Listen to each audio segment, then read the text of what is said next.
Good evening and welcome to the City of Woodstock's virtual public planning meeting. Tonight's meeting is an open public meeting as required by the Planning Act. This meeting is being live streamed to the city's YouTube channel, and a recording of this meeting will be posted on the city's website following this meeting for Monday, August the 9th, 2021. An agenda of the meeting can be found on the agendas, meetings and minutes page on the city's website under Inside City Hall heading on the cityofwoodstock.ca homepage. Present here tonight are members of City Council, the Deputy City Clerk Alicia Dijak, City Engineer Building Official Craig Wallace, Oxford County Senior Planner Andrea Hackler, and we do have somebody from IT on board too, just in case we are interrupted for some reason for technical purposes. This public planning meeting is for information and discussion purposes only, and no decisions will be made at this evening's meeting. Council will make a decision on these matters at the regular council meeting, which will be held on Thursday, August the 12th at 1:30 in the afternoon via Zoom. If you wish to address council at that meeting as well, you must submit a delegation form to the city clerk no later than 2 p.m. tomorrow, that being Tuesday. The delegation form is available on the city website or contact the city clerk's office. Due to the nature of a virtual meeting, the public has been asked to submit a request to speak in advance to allow for pre-meeting tests with the IT department. Those wishing to make a presentation will join the meeting via Zoom, while those wishing to provide comments or answer questions only will call into the meeting via telephone. We actually also have 3 comments tonight that'll be read into the record by our Deputy City Clerk, Alicia Dijak. When recognized by the chair to speak, you must provide your name and address for the public record before giving comments. Only the applicant or people who provide oral or written comments regarding the application are entitled to appeal council's decision to the local planning appeal tribunal. Please keep your comments to planning matters only and try to avoid repeating comments that have already been expressed. If you have not provided oral or written comments but wish to receive a formal notice of council's decision on this matter, please contact the clerk's department. The notice will provide further information on appealing the decision. The county's planner will be asked to present the planning report for each application. There's 3 on tonight's agenda. City council members may ask the planner questions then. The applicant or representatives of the applicant will then be provided an opportunity to make their comments, followed by those wishing to speak in favor of the application, and then those followed who would like to speak in opposition of the application. Prior to proceeding with the first application, does anyone here wish to declare a pecuniary interest or a conflict of interest on any items that are on tonight's agenda? Question this specifically for council members. Seeing none, let's move forward to the agenda. Item number 1 is B21. B21-35-8, A21-08-8, and B21-36-8, A21-09-8. We'll explain why there's 4 different numbers. It's an application for consent and minor variance. The address is 815 Ann Street, and the applicant is Oxford Builders, Inc. So we welcome in our Oxford County Senior Planner, Andrea Hackler, to give her presentation on this address, 815 Ann Street. Thank you. So this first application is for 2 severances and 2 minor variances. And as Councillor Schattenberg indicated, it's for lands located at 815 Ann Street. And I'll just share my screen here. So as you can see, the application is proposing to create 2 residential building lots and retain a single building lot. The applicant is proposing to create the 2 parcels and retain the parcel to build single detached dwellings. Currently on the subject lands is an existing single detached dwelling and a detached garage, which if these applications are approved, the applicant will remove both of those structures. The application also proposes to reduce the minimum lot frontage for both lots to be severed and the lots to be retained. So the lot to be severed by B21-35-8, so this we call a rear yard infill or a backyard infill, This lot, the applicant is proposing to reduce the minimum lot frontage from 12 meters to 6 meters. And that's basically so that they can provide frontage, legal frontage and access to Ann Street for the subject property. And then it opens up to allow for a building parcel in the rear of the subject property. The application also is proposing relief for both the lot to be retained and the lot to be severed by B21-36-8.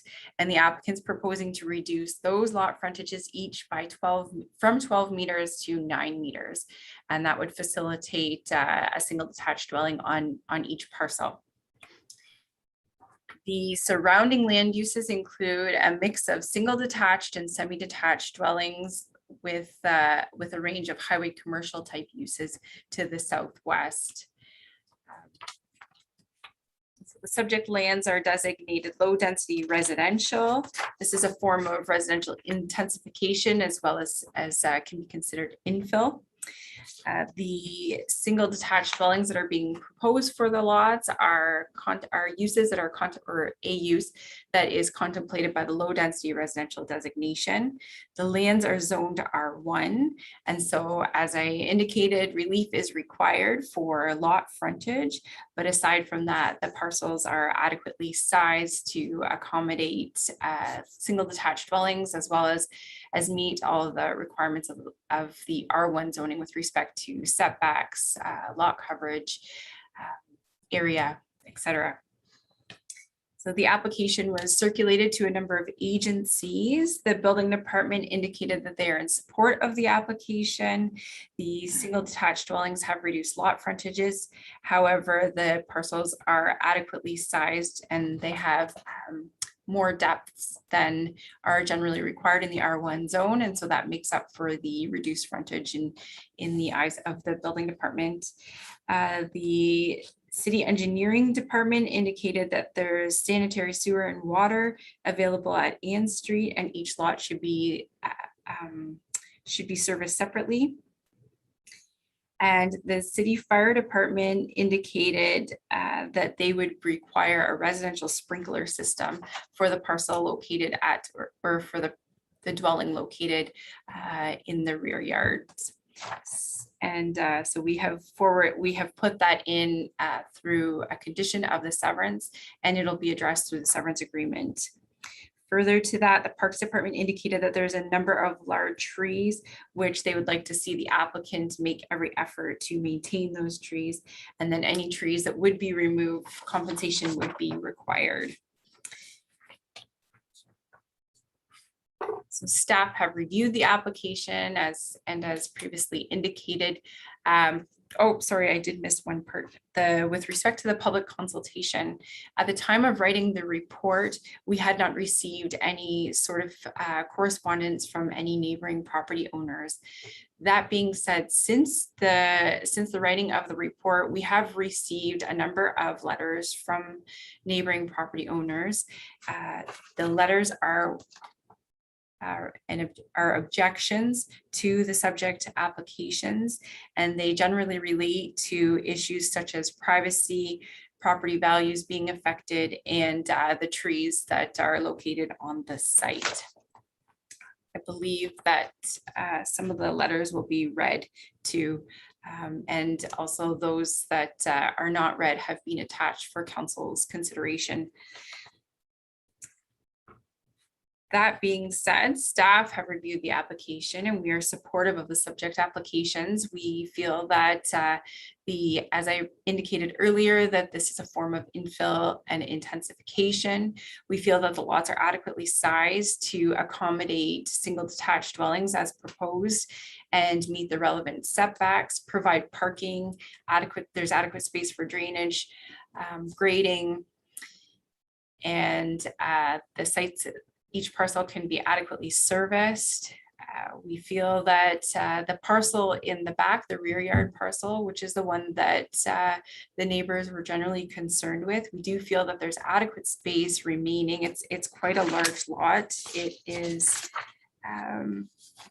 it's over 1,200 square meters in size. And so we do feel that there's adequate space to allow for the required setbacks, as well as any sort of buffering with respect to fencing or landscaping.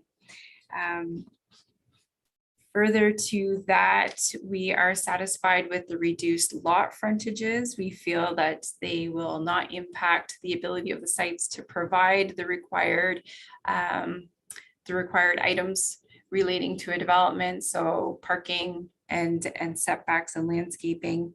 And so in light of that, we would recommend that these applications be approved, and we have included a number of conditions for council's consideration. And sorry, further, my lights turned off. Further to that, if council has concerns with the proposal after hearing after considering the concerns from the neighboring property owners, one recommendation that planning staff have would put out to council potentially is including a condition that requires the rear yard infill lot to go through a site plan if it's approved. Require that there's an adequate rear yard setback. At this point, the building envelope can easily provide a 7.5 meter setback, which meets the minimum requirement. But we could potentially speak with the developer, or sorry, the builder, through the site plan process and potentially adjust that and make sure that there's fencing and potentially additional landscaping to provide more of a buffer from the properties on Maple Ave and this rear yard parcel. So that is one option. And if council is interested in that, I can draft up a condition for the Thursday night meeting.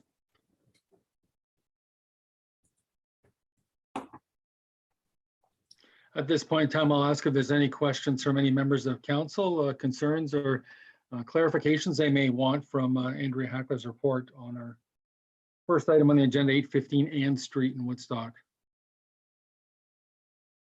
Go ahead, Councillor Lauder. Yes, I want to thank Andrea I had some questions, especially the location of the structure that would be in that back lot, because I did drive by there and it looks like they're jamming 3 houses into this small space.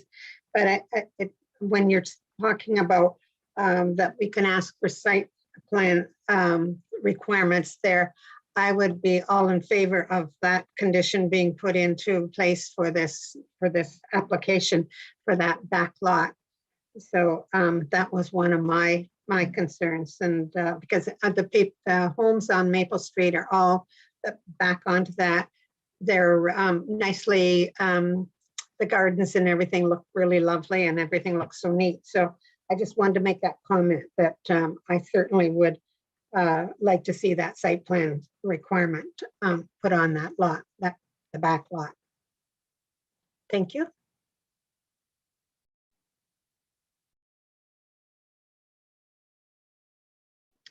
Go ahead, Councillor Petter. Thanks, Mark. The same sort of thing that Connie was talking about. Andrea, how close can they build that house to the backyards of the people on Maple Ave? And Mark, I don't know whether you can do this or not, but I wouldn't mind hearing from Mr. Geerlinks, because I know he's there, where he thinks he's going to build and how close it's going to be to those Maple Ave backyards. Yeah, we'll bring Mr. Geerlinks in from Oxford Builders in a minute. Just wanted to see if there's any questions for Andrea Hackler, first of all, from the county planning office. Did you have any other questions, Todd, before we go to, I guess, Councillor Accioni as a comment or a question? Yeah, just. Or go ahead, Todd. What is the distance? How close can he get to the backyard? So through Councillor Schattenberg to Councillor Petter's question. So currently the zoning bylaw under the R1 zoning requires a minimum rear yard setback of 7.5 meters. So just as a kind of like a benchmark, just to give you a general understanding, at this point in time though, if the house were removed at Ann Street, the existing house, the applicant could apply for a permit and build a house that's 7.5 meters from that those Maple Ave rear lot lines. So that's permitted as of today. That being said, that's why I recommended that, I mean, or one option is that we could ask that it go through site plan, and then we could potentially work with the applicant to increase that setback, perhaps make sure there's a wood fence, and then we could also have a few trees planted along that rear lot line, and so that it would act as a screen too. The other thing to remember too is as of today, the applicant or the current owner of the property could apply to build an accessory structure, and it would need to be a minimum of 1.2 meters from that rear lot line.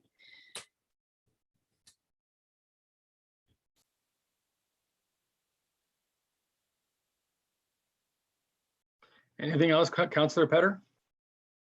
Councillor Accioni, therefore, go ahead. Thank you. I guess I just wanted to stress to Ms. Hatchler that I'd like to see a site condition as well for that location, if you don't mind being one of the requirements, especially in light of the correspondence we've got from the neighbors. My biggest concerns, of course, are trees. Trees are a big concern. Driving by that, there does look to be at least 2 that might be affected. Correct me if I'm wrong. As well as the normal snow removal and the water runoff, which you did address through your presentation, of course, saying you think it's going to be fine. That's fine. But how about a privacy fence? Is there any kind of requirements we can put for the neighbor's sake of that being a condition? And maybe Mr. Geerlings might approve that right away anyways, but is there any way to make that as a requirement in a case like this where it is such an older established neighborhood and try to keep it a little more private for the neighborhood? So through Councillor Schattenberg to Councillor Accioni, I believe in speaking to the applicant, there is a board fence there right now. However, that's something that we could address through the site plan process as well, to make sure that there is a board fence and it's continuous across. I believe there would be two parcels, 822 and 826 Maple Ave, back right onto the property, so we can make sure that it's continuous across those 2 properties for sure. Yeah, well, I certainly know the province is pushing this infilling, and I know they, even if, yeah, anyway, I know they're pushing it. So if we can find a way that the neighborhoods, if it does get approved, that the neighborhood at least is less affected, the better. So thank you. Connie Lauder, follow-up question, go ahead. Yes, through the chair to Andrea. I just want to make sure on the parking, is there sufficient parking that they don't have to park on the street? Because I think that's a big issue that we're having throughout the city now. They have these smaller garages that you can't get an SUV in or a small truck. So people are having to park out on the streets and making them streets looking like parking lots. So is there sufficient parking for these properties? Councillor Schattenberg to Councillor Lauder. Each of the parcels that are being proposed are more than, so the minimum lot depth is 28 meters in the R1 zone, and each parcel is they're proposing a greater depth than the 28 meters in that minimum. And so with a 28 meter lot depth, staff are satisfied that there's enough room for a building envelope, as well as maintaining a 6 meter front yard setback, which would accommodate the required parking spaces. At this point in time, they haven't applied for a building permit, obviously, because they haven't created the parcels. But when they apply for a building permit, the building department would ensure that the house is set back the 6 meters and that the 2 parking spaces are being provided on each parcel. And so in this case, we're satisfied that there is the space for that, but we haven't seen the permit. But I mean, obviously they'd have to come back for relief if they were reducing the parking, and that's not generally something that staff would recommend to a builder to go for reduced parking.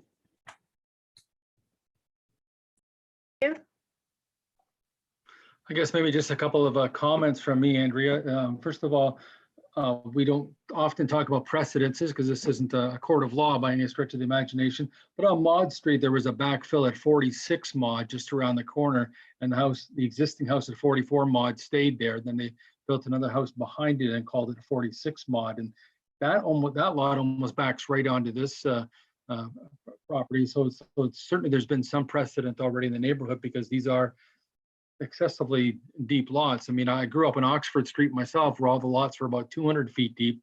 This is even deeper. This is 270, 260 feet deep property. So it's got an advantage that way. I don't know if there's any kind of a comment you can make from that, but Mike, my question though is at 821 Ann Street, which is the very next lot to the east. That house seems to be set back a little bit further than the other house to the west. These houses that would be built, they could not be built in front of 821, could they?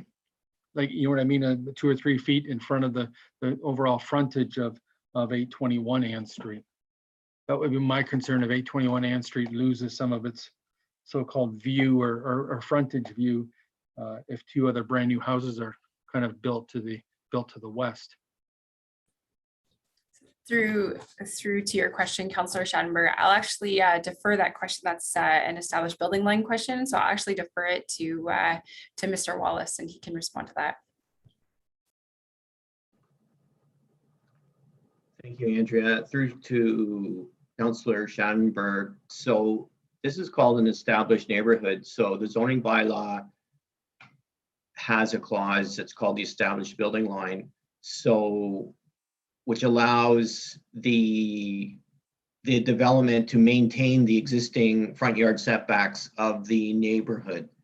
So depending on what that established building line is, basically the new houses have to stay in line with the houses on each side of the development. So I think that answers your question.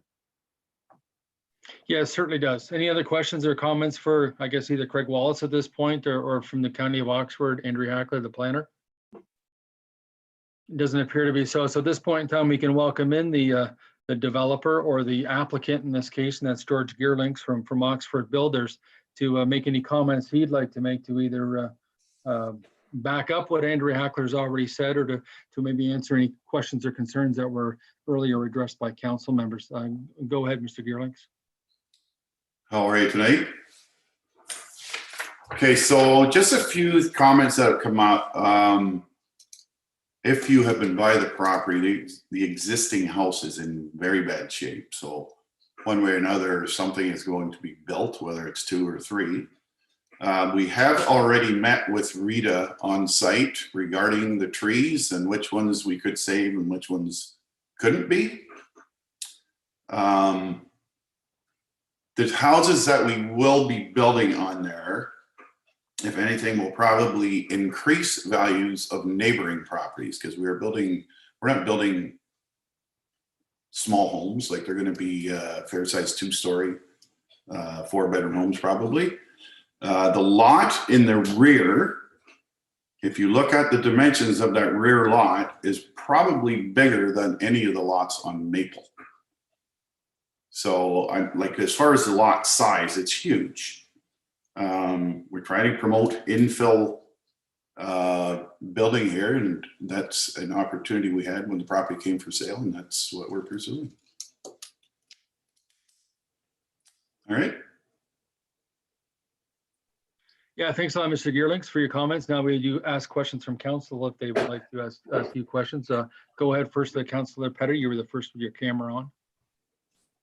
Mr. Geerlinks, how are you doing, buddy? Not bad. How are you? Good.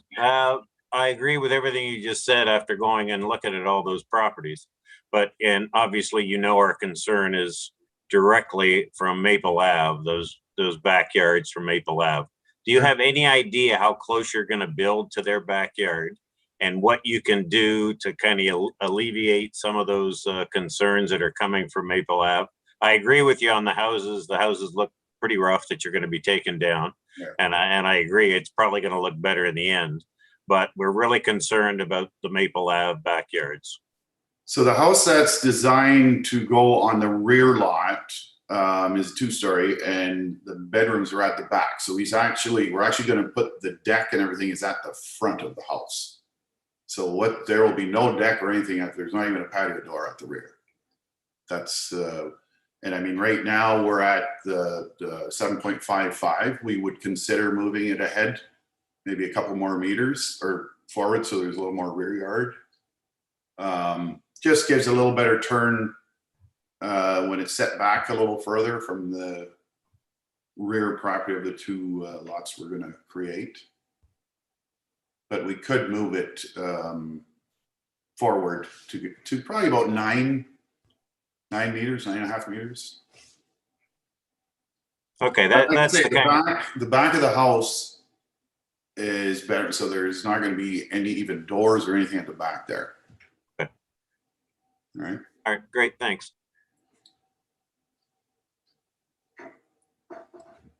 Go ahead, Councillor Accioni. Thanks, Mark. And thanks, George, for being here. As far as privacy fencing and everything else, I couldn't really tell what was there now. Is there, according to Andrea, there might be some fencing now? What is the plan for any type of privacy fencing or trees? Honestly, like I say, we've been talking to Rita. We haven't done a tree plan yet. I'm sure that's what they're going to ask for, because we do have to take a few trees out. So we have to replace 3 to 1, I do believe. Yeah, I believe it's 3 to 1. We could put along that whole back property there.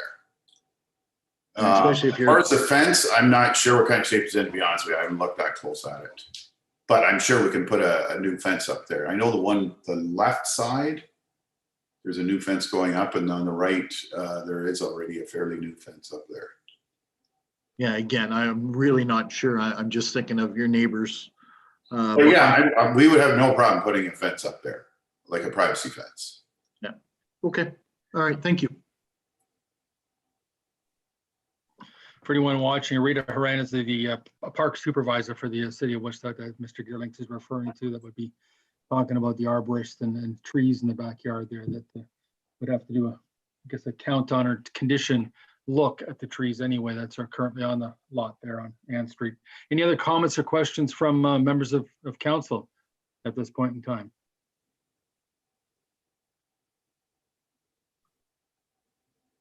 I guess my question to Mr. Geerling would be the garages therefore, would they still technically have Ann Street frontage, or are you building the garages to the side of the house on the west side? Because you say that there's going to be a porch on the Ann Street frontage.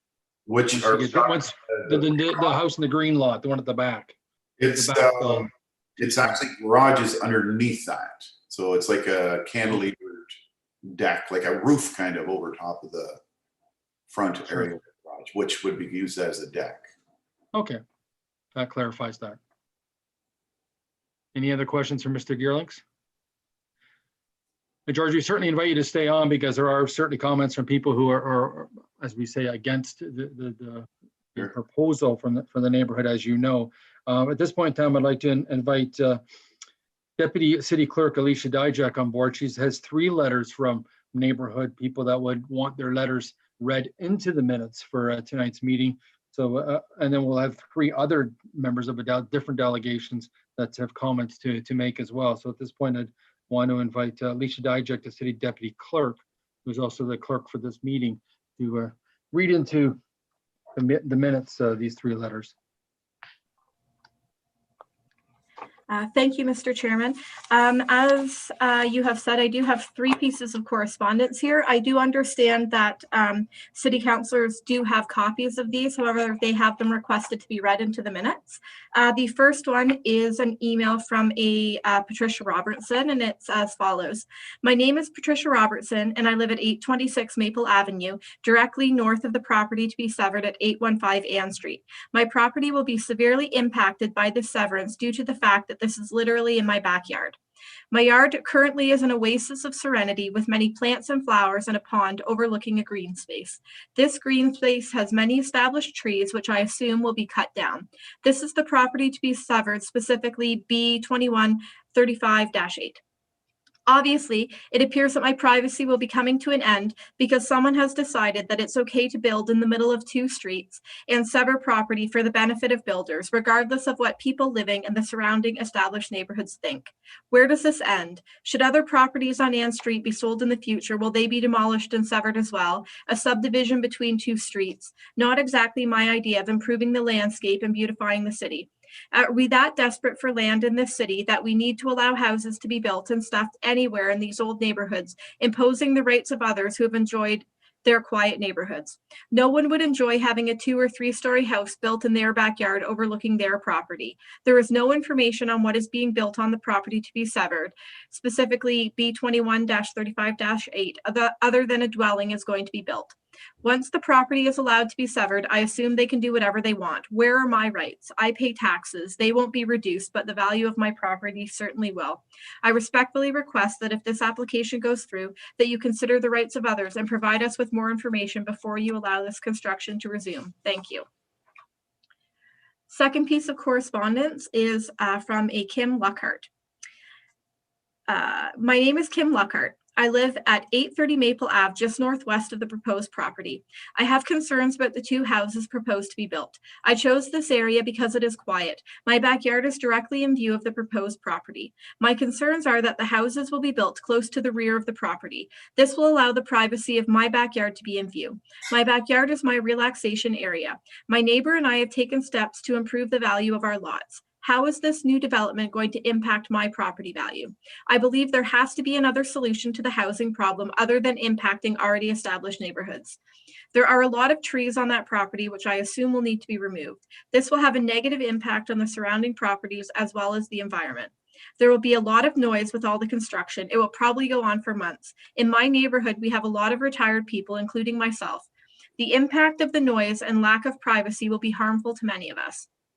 I pay my property taxes based on my lot and the surrounding neighborhood properties. I do not want my taxes to increase because of the added houses. If this application is granted, I fear it will open the door to sever any other large lots in the area. This is not agreeable to me. I do not believe it is right to impact so many other properties for the sake of another person's profit.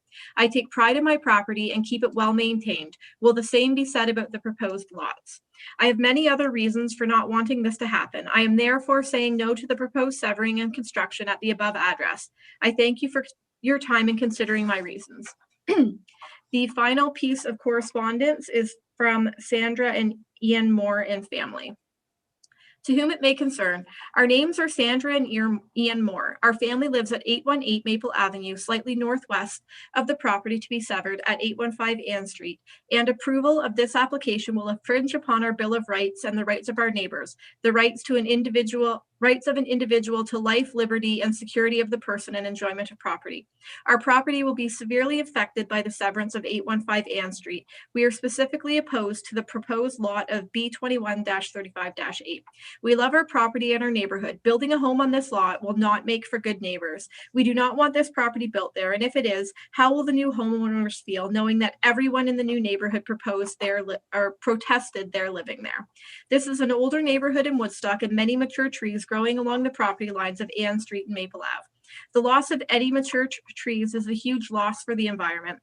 These trees benefit our specific area in many ways. Apple Street in Ann Street and Maple Ave are very close to a noisy and busy street, Norwich Avenue. These trees provide a natural barrier to that noise and helps to visually hide the traffic. These trees are home to lots of wildlife. Our family enjoys seeing many species of birds that call these trees home, as well as playful squirrels. Sadly, this wildlife will once again be forced to move on. The trees provide an enormous amount of privacy between the lots on Ann Street and Maple Ave, and we are assuming the city will not be willing to cover the costs of planting similar sized trees on our own property or letting us install fences high enough to recreate that sense of privacy. When we had to put a new roof on our garage, we were not even allowed to install an eaves trough on the side of the garage that faced the neighbor's property, but an entire house is perfectly acceptable. The owner of 815 Ann Street has a moral responsibility to the property in accordance with Bill 190, an act amending the Expropriations Act and the Human Rights Code to enhance the protection that Ontario law gives to owners of the property. Specifically, Bill 190 9-2, in addition to whatever duties are specified by law, Every person has the moral responsibility to ensure that his or her real property is maintained to a presentable standard in keeping with such factors as the legal uses to which the property is put and the character of the community in which the property is located. Having 3 homes on that property will detrimentally change the character of our community. Having a house built directly behind our home will directly affect our property value. Will the city be reducing our property taxes to address that issue? We think not. Even if the city provided some sort of tax relief for causing damage to our property value, it would not be enough to cover the loss of enjoyment of our property. Bill 191 brackets 1, every person has a right to own the real and personal property that he or she has acquired in accordance with the law, except to the extent provided by the law to the peaceful enjoyment and free disposition of the property. When is the city going to protect the charm of Woodstock? Clear-cutting properties to cram as many homes onto one lot is shameful. We know that there is an overwhelming need for affordable housing in this city. Is this lot going to provide that? If not, then the city of Woodstock and the builder agreed. If not, then it is just City of Woodstock and builder greed trying to squeeze every last cent out of a plot of land with no regard for the existing taxpayers that will be affected. Perhaps the City of Woodstock should refocus their energies on working with the builders to contribute to finding a solution to the problem of affordable housing instead of allowing them to seemingly run rampant throughout the city. Thank you for considering our many objections to the approval of this application.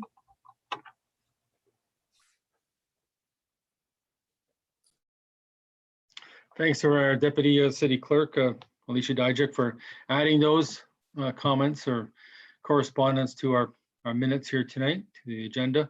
I guess, Mr. Geerlings, we could ask you to comment on them, but we do have 3 other delegations here that would like to speak against the proposal. We'll introduce them one at a time. And when I do introduce you, try not to repeat stuff that's already been said by other people, whether it was something in the correspondence or something that'll be said live by one of the people that'll be coming on through Zoom here tonight. The first delegation, give us your address, your home address, as was noted in the letters that we had.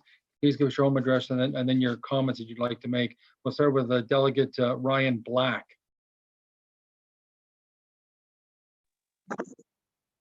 Yeah, hello, I'm Ryan Black, 822 Maple Avenue.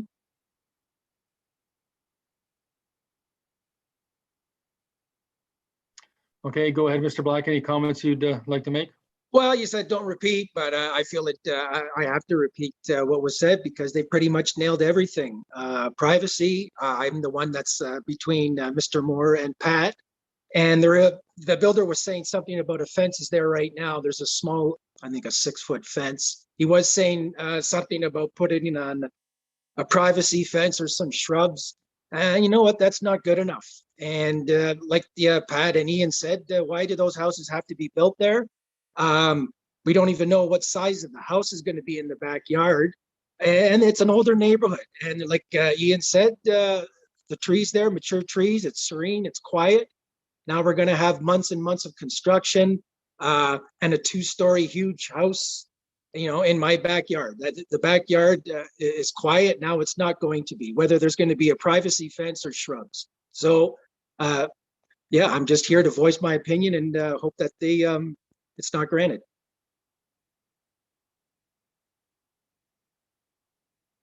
All right, thanks, Mr. Black. And next on the list is Amy Roberts. If you give us your, I guess even your spelling of your name, it looks like it's an interesting spelling name, and your address as well, Amy.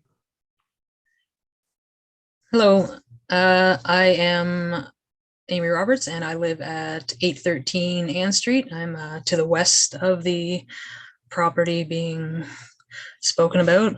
I'm obviously here to speak an objection to everything kind of being spoken about and echoing many of the people who have written in from Maple Street. You know, we don't feel that the severance and construction of these lots kind of respect and reinforce the characteristics of this neighborhood. I've only lived here for 3 years myself, and the only reason that me and my partner bought here was because we're kind of getting a slice of the country here in the city, and there's not many areas in town that offer that or accommodate that. And we're kind of very disappointed to hear about the infilling, you know, and now having heard that the plan for that rear house with the deck on the front, that's going to be looking directly into our backyard now. We're in the middle of constructing a privacy fence, but unless I want that fence to be 10 feet tall, we're not going to be getting as much privacy as we like. And then in regards to the trees that are being taken down, I'm curious to know what the certifications of the people that are coming in and looking at these trees are, because there's 10 trees that are going to be coming down, very large, mature trees. And to only replace 3 of them is kind of sad, in my opinion. These trees, like everybody has said, are providing privacy, especially to that infilled house on Maud Street. You say that's setting a precedence, but I can see that house from my backyard and I don't like looking at it. I can see right onto their deck. I can see what they're cooking for supper, basically. I see their laundry, and now I'm going to have that right beside me. So, I just would really like to know what considerations this committee has taken into as to how this would affect the neighborhood, or if they've just looked at the dollars and cents. So that's kind of all I have towards the matter, I suppose. We thank Amy Roberts for her comments. And finally on the list, the last delegate, OJ Johnson, if you can give us your address, OJ, as well, and then give us your comments that you'd like to make. Hi, I'm OJ Johnson, 804 Ann Street, and I'm against this too. I wrote something. Good evening, councilors, chairman, and guests. I'd like to thank you for being here and allowing me to speak. I live on Ann Street for 14 years this month, and the trees, everybody's been just calling them trees. Well, I have 2 old growth trees on my property. My neighbor's property is from 1850. So that tree is close to 200 years old that's in front of my house. I have another one in my backyard close to the same.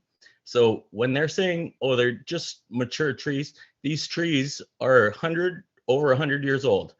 And the proposed driveway for the green lot would take out 6 old growth trees right in a row, right down the middle of the property. When the councilors drove by and looked, they noticed right down the middle, there's a nice row of trees. You can see it from Google Earth and everywhere you look like around there. They are correct. The house is one of the worst looking houses in Woodstock. I'll give it that. And it would be nice if it was torn down. But the privacy of the neighborhood, the infrastructure in our neighborhood is flawless. Our street does not have a pothole in it. It doesn't have cracks in it. And now it's going to be ripped up all just so that we can have an infill property here. And the city's going to end up having to pay for that in the future, because now it's not a perfect road. This road's been in place for over 30 years and it's not a place for it. The privacy for the neighbors on the surrounding area, I can see the house down the street, but it doesn't affect me privacy wise, but I could never see something being built in my backyard like that. That is just rude and cruel. Corporate greed just coming out in this kind of market and taking advantage of everybody, throwing astronomical numbers at any property just to take advantage of every person that is trying to buy a house in this market, no matter where they're coming from, whether they're in Woodstock, Oxford County, or anywhere in the province. And I just don't think that it's right that we tear down these trees that are could be hundreds of years old, over 100 for sure, just to facilitate building some 2-story, 4-bedroom, 4-bathroom mansions in this 1960s neighborhood, with having frontages now on your property of 20 feet, 30 feet, and 35 feet, where the frontage currently is 75 feet. And that is a comfortable property size for this neighborhood. I would recommend them tearing this property down and building one single residence with a nice garage, a nice property. Don't disturb any trees. It would be the most beautiful house in Woodstock, but there's absolutely no need to divide this property into 3 parcels just for corporate greed and Woodstock City greed, because Woodstock City is going to have to fix the infrastructure in the coming years, in a decade, because this road's going to be torn up. This road's 23 feet long, during construction of these properties, there would not be enough room for construction vehicle parking, heavy equipment, and the need for fire trucks, buses, ambulances to drive down the street because the street's not wide enough to facilitate parking on both sides of the street with the truck and having a truck drive down the middle. There's no way it could happen. So that's all I'd like to say this evening, and thanks for having me.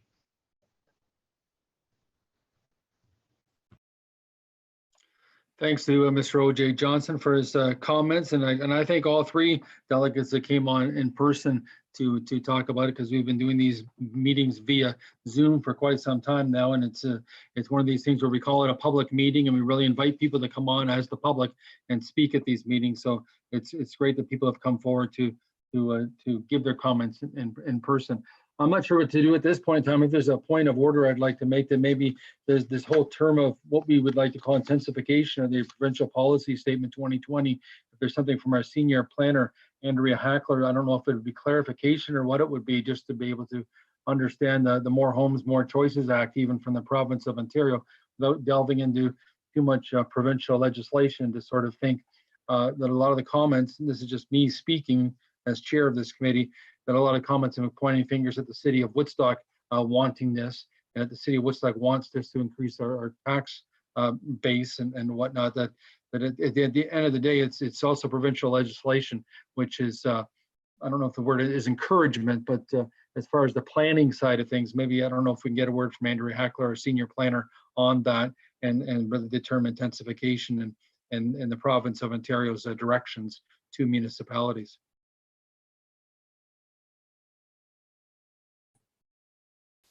Tough question, I know, Andrea, sorry.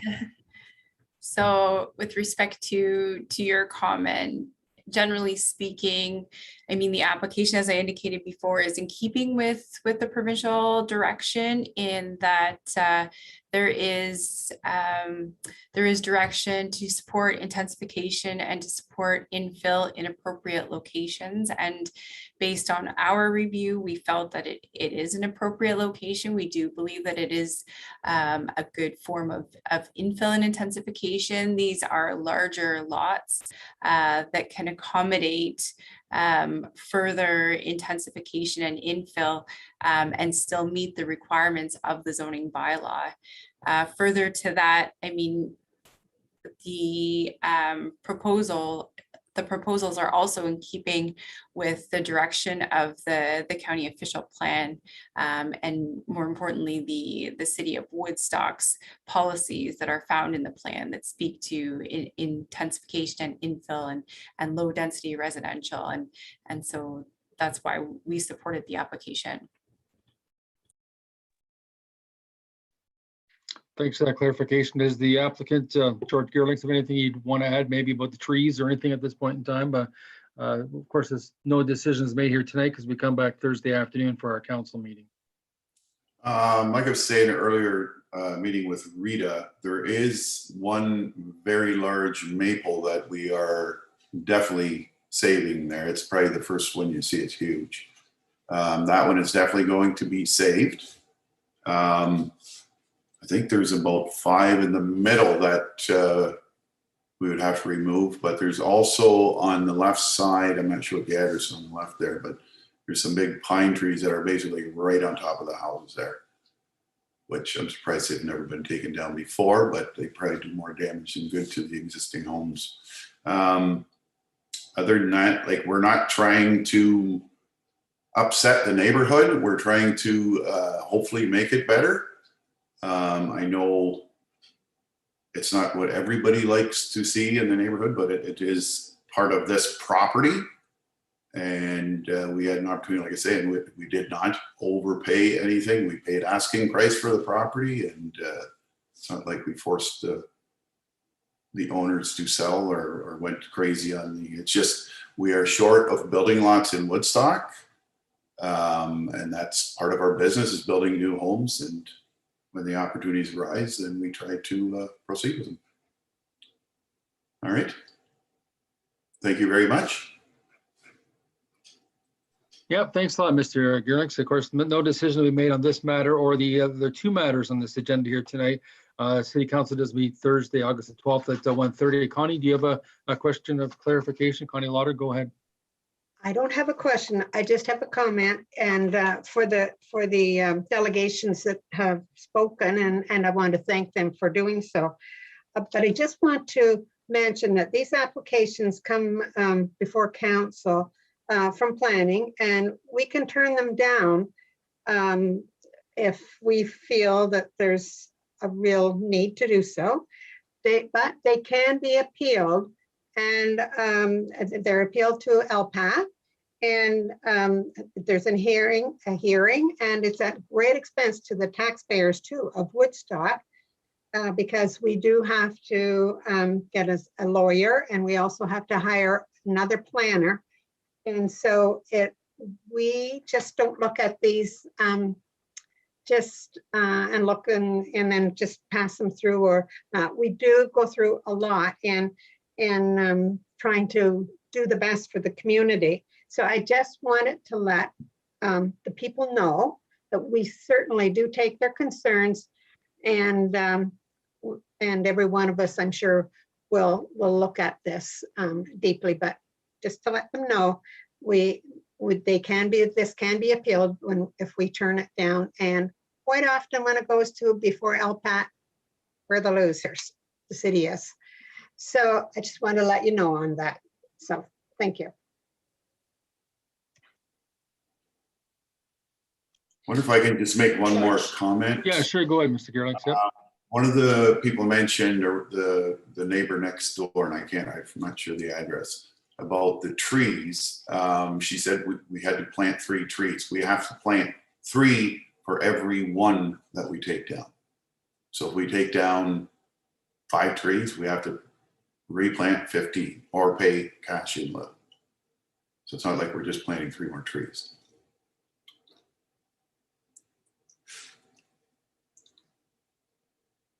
Yeah, thanks for that clarification. And often even those trees might be, if they can't go on that lot somewhere, not to speak for the Parks Department, could go into a park or somewhere else. It's to create the green cover for the city of Woodstock. But the idea is to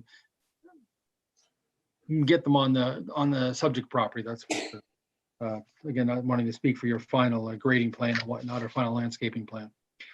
Thanks a lot. That's it for item number 1 on our agenda here tonight. Took longer than most as we move towards item number 2 now, which is ZN 8-21-06. It's an application for zone change of note of interest. It's basically the same neighborhood.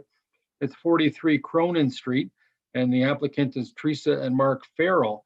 If we can welcome back our senior planner this time to discuss 43 Cronin Street and the application there. Thank you. So this application for zone change is to rezone the subject lands from R2, so residential zone 2, to a special residential zone 3 to facilitate an additional dwelling unit in existing converted dwelling.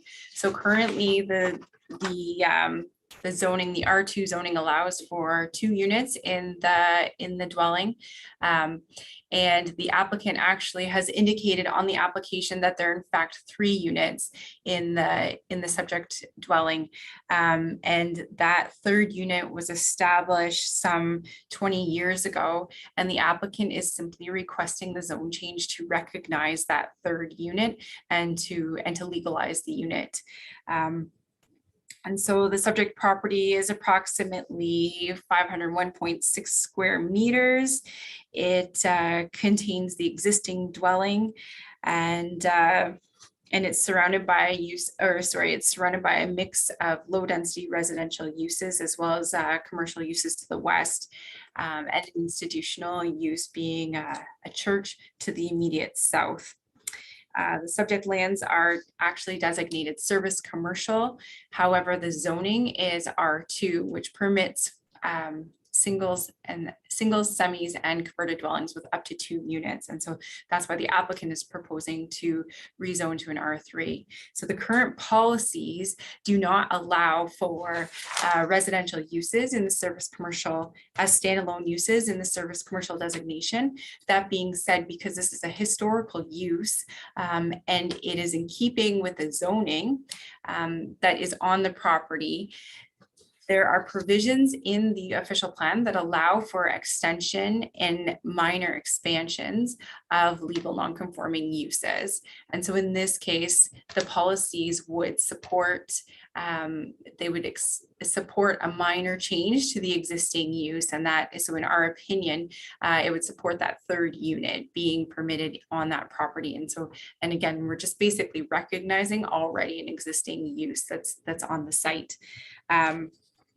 And so then in addition to the rezone from the R2 to the R3, the applicant is also requesting to reduce the minimum lot frontage from 18 meters to 17.7 meters, as well as to reduce the minimum lot area from 540 square meters to 526 square meters.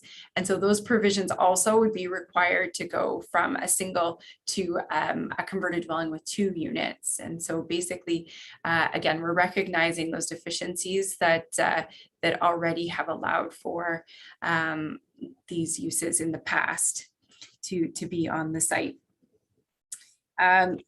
Additionally, the building department has identified a yard deficiency of 0.6 meters where 1.2 meters is required, and a front lot depth deficiency of 0.3 meters where 6 meters is required. And so that again is an existing situation that we would be recognizing through the site-specific zoning. Various agencies were circulated. Generally the agencies are supportive of the application. The building department indicated that they're supportive of the reduced or the reductions in lot area and lot frontage, as well as the reduced setbacks. Further to that, staff are satisfied that in these cases, mostly when we do zone changes for converted dwellings, one of the main things that we check is that the site can provide adequate parking. And in this case, staff are satisfied that the site is large enough to provide that third parking space. That being said, the building department, when the applicant applies for the building permit for that 3rd unit, the building department will ensure that there is that 3rd parking space on the site. Planning staff have reviewed the application and we're satisfied that it can be given favorable consideration. We feel that it's a form of intensification in an area that is mixed uses. It's on a variety of sizes of lots. There are no exterior renovations taking place, and so the site will, the exterior of the building will not be changed or affected at all. We don't feel that the 3rd unit, recognizing the 3rd unit, will negatively impact the neighborhood either, and it will maintain the existing character of the area as well. And as previously indicated, the big thing usually is that they can provide adequate parking. We're satisfied that the parking can be provided. We also feel that the site is large enough to provide adequate grading, drainage, landscaping, and I mean, again, the site's not changing, so we basically have done a site inspection and have confirmed that all those things are being provided already. So in light of that, we'd recommend that this application be given favorable consideration.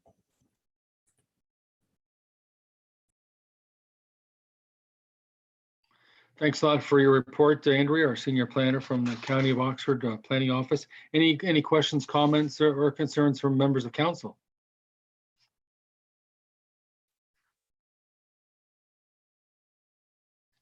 I guess I have a question that maybe would have to be clarified through our manager of building, Craig Wallace.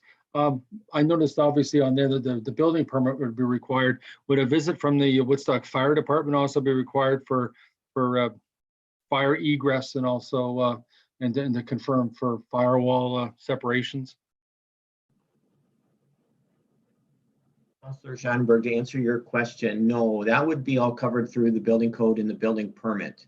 Typically, the fire department would follow up for maintenance through the fire code of an existing use. So the building code would take care of the required fire separations and the exits. All right, thanks a lot, Mr. Wallace. At this point in time, I would like to welcome our delegation for this event, and that would be Mark Farrell. If Mark Farrell could join us and give us your residential address as to where you live, Mark, and comments you'd like to make. You, of course, are one of the applicants for 43 Cronin Street, but we're not sure if you actually reside there. So clarify that and give us your comments. Hello, everyone. Mark Farrell. I've had this property for over 20 years. It has been inspected by the fire department. Every 5 years, it's been inspected, and I've had the electrical inspection as well on all 3 units. It's been zoned as a duplex.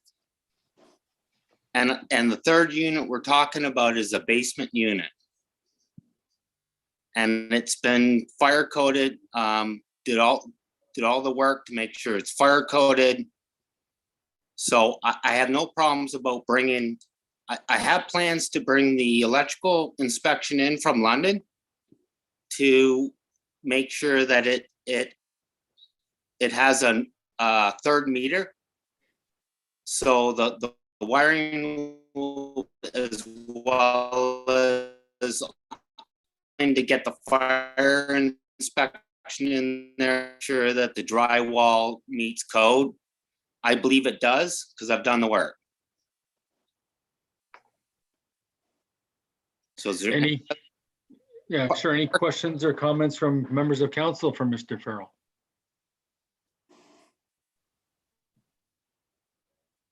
Seeing none at this point in time, I want to invite anybody that wants to speak in favor of this application. I don't believe anyone's registered for that, but anyone that speak in favor of the registry of this application? Is there anybody registered to speak against this application? If anyone has been registered to speak against the application, I believe none. Okay, and as I mentioned before, Mr. Farrell, there will be no decision at tonight's meeting because the City Council meets on Thursday afternoon, August the 12th at 1:30 in the afternoon. And even the full agenda for the meeting will be online as well, let alone for these. And if you want to comment on Thursdays, by all means, let City Hall know by 2 p.m. tomorrow, at least the clerk's office, 2 p.m. tomorrow, if you'd like to still be a delegate to speak either in favor or against 43 Cronin Street and this application for a zone change. Thanks for joining us tonight, Mr. Farrell. The 3rd item on our agenda here tonight is OP 21-05-8 and ZN 8-21-05. It's an application for an official plan amendment and zone change, and the address of this time is 278 Hunter Street. The applicant is 12502-488 Ontario, Inc. And we have the senior planner from the County of Oxford, Andrew Hackler, one more time to describe this application. Thank you. So the final application for tonight is for an official plan amendment and a zone change for lands located at 278 Hunter Street. The applicant is proposing to redesignate the subject lands from low density residential to medium density residential, and then to rezone the subject lands from a special neighborhood special neighborhood institutional zone to a special residential zone 3. And then both the applications would facilitate the development of 16 townhouse dwelling units on the subject property. In addition to the zone change, the applicant has requested site-specific zoning, which will address deficiencies in lot area, rear yard depth, and private outdoor amenity space. So I'm just going to scroll here to the, and then just for council's information, as council likely recalls, the former Oxford School, I probably have the name wrong, is is directly east of the subject lands, and the applicant redeveloped that site. They used the existing school and then added an addition. And then the applicant now has purchased the church, which is no longer in operation. I believe that they stopped meeting at the church in May of this year. And so the applicant is proposing to redevelop this site as well. And so I'll just move to the proposed site plan, and then just to give everyone a feel, this is what the applicant is proposing, these types of townhouses on the subject property. And so basically what the applicant is looking to do is for the purposes of the zoning bylaw, the lots or the units, the 8 units that front onto Oxford Street are considered street fronting towns because they have their own access and frontage directly onto an improved city street, so Oxford Street. And then the interior units are considered horizontally attached townhouses because just simply because they don't have their own frontage and street access. And so the street access and will be through an internal and private lane off of Hunter Street.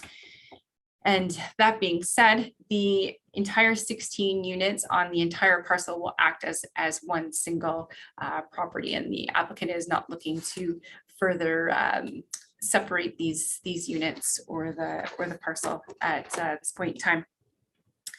The overall size of the property is 0.77 acres, and the surrounding uses are a mix of low density residential uses to the north and south, the recently developed apartment building to the immediate east, and then there's also obviously the downtown is quite close to the subject lands, and then there's the badminton club to the east of the subject property too. So there's a real mix of residential densities as well as commercial uses and local amenities in the area. And so generally when sites are redeveloped and redesignated from low density to medium density, they're required to meet a number of criteria. Location is key. And so the subject property is located on a street that is considered a minor collector, and it has access to arterial streets. And so that means that a larger development is not forcing more traffic through a lower density, quieter residential neighborhood. It already is proposing traffic onto streets that are designed to handle larger amounts of traffic. So staff are supportive of the location. Additionally, the site is close to the downtowns, within walking distance to a number of parks and schools, as well as other public amenities and facilities, which is ideal for multi-residential development. It's a form of development that we see as intensification, and it can be accommodated in an area that has adequate servicing, and we also feel it's an efficient use of the subject property. Further to that, to go back to the traffic, staff were satisfied that a traffic impact study was not required as there's only 16 units being proposed. With respect to traffic, additionally, usually there's that consideration for parking. The applicant is providing 2 parking spaces per unit. As council can see, there's a garage per unit as well as a parking space in front of each unit. So they are able to provide the required amount of parking.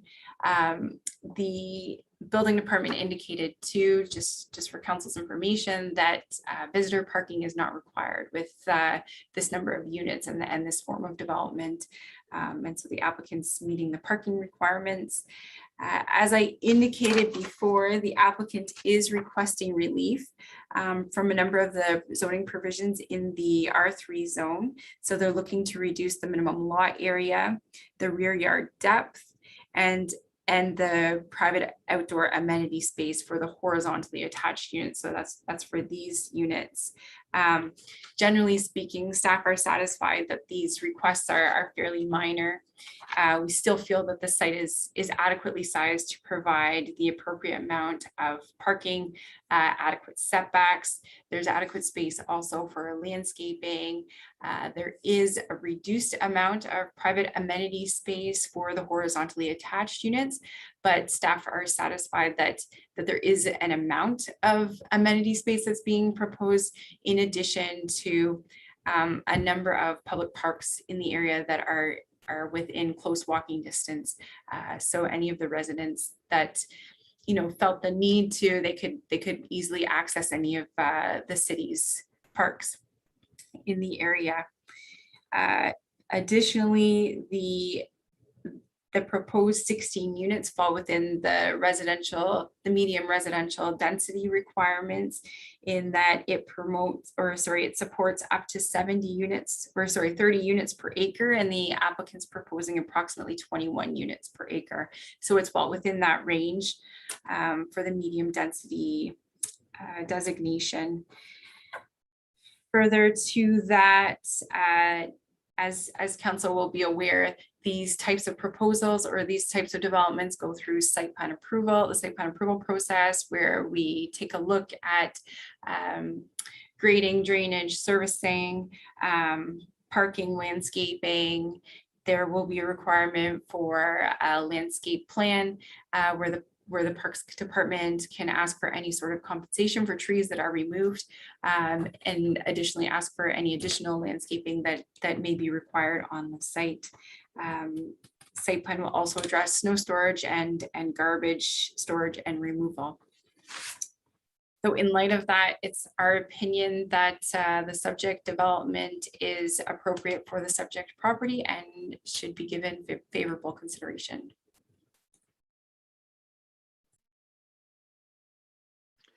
Thanks for your report, Andrea, and the work you've done on this one. And any comments from members of council? I see Councillor Connie Lauder's got her hand up. Go ahead, Connie. Thank you.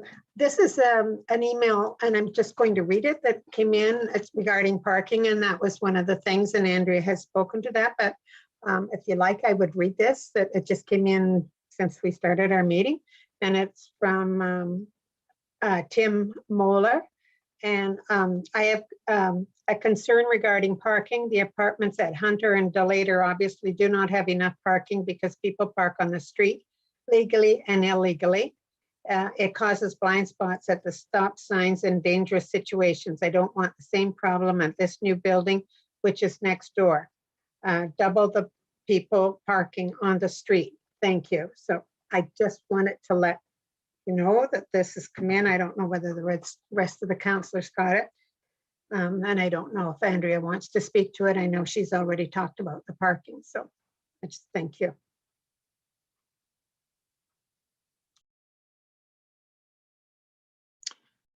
Any other comments or questions from members of council? And I know before Connie Lauder had mentioned, this is my, I guess as chair, my time to mention something that Connie talked about previously, about the fact that getting cars into smaller garages nowadays seems to be certainly a concern, and it's very difficult to ascertain whether or not the car in the garage and the car in front of the garage is two parking spots because of that. But my Craig wants to answer that. Go ahead, Craig, if you did clarify on that. Councillor Schattenberg, the parking in the garages, the concern is coming up a lot. So I just wanted to state that parking space in the garage meets the requirement size of an external parking space. So there's no reason why a vehicle can't park in the garage because it's the same space as an external parking space. I just wanted to make that clear.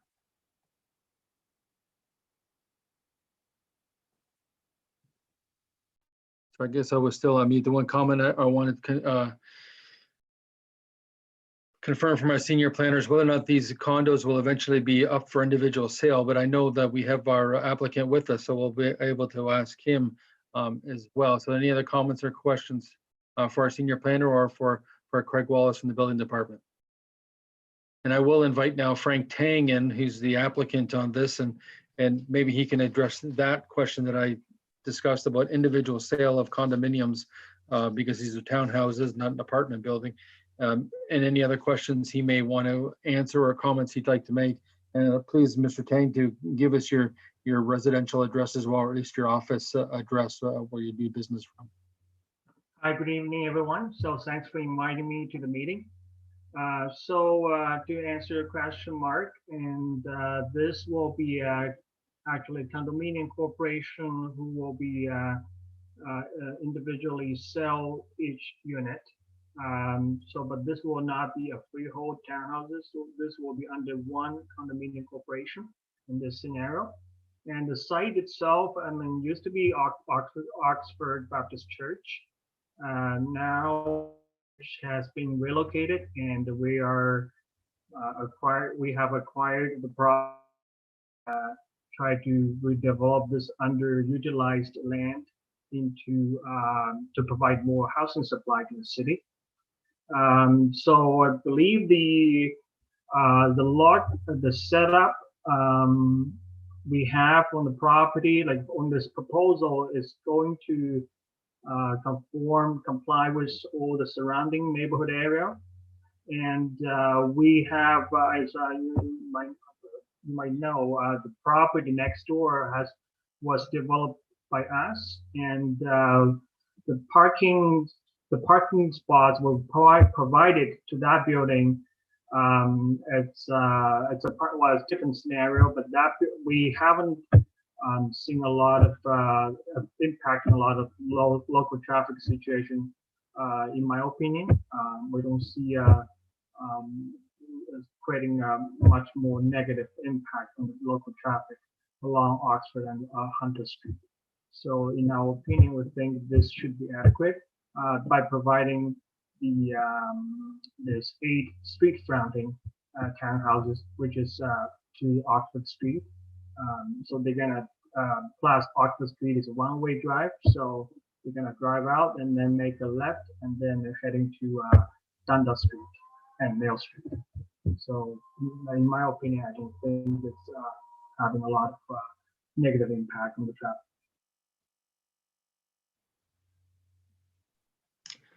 Thanks, Mr. Tang. I guess just for clarification, are you the actual builder therefore, or are you going to be the owner and developer, or are you just a consultant for the applicant? My status here, yeah, I am a developer and a builder at the same time for this project. Any other comments or questions from members of council?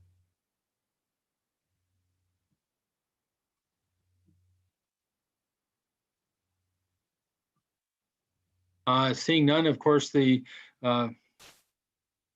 mention is the fact that if you want to be a delegate still for Thursday afternoon's meeting, to contact City Clerk by 2 p.m. Tomorrow, and any of the delegations or applicants can certainly come back to City Council on Thursday, or anyone who's made a comment here.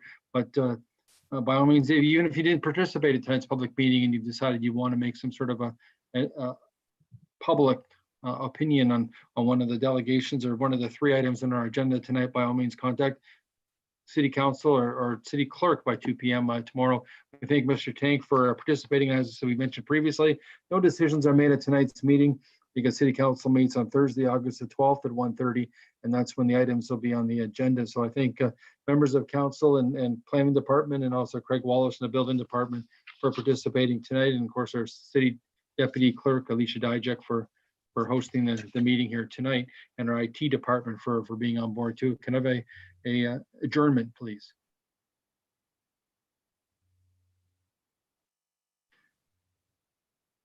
Adjourned by Jerry Accioni, seconded by Connie Lauder. We shall adjourn this meeting then. Thanks for participating, and as I mentioned before,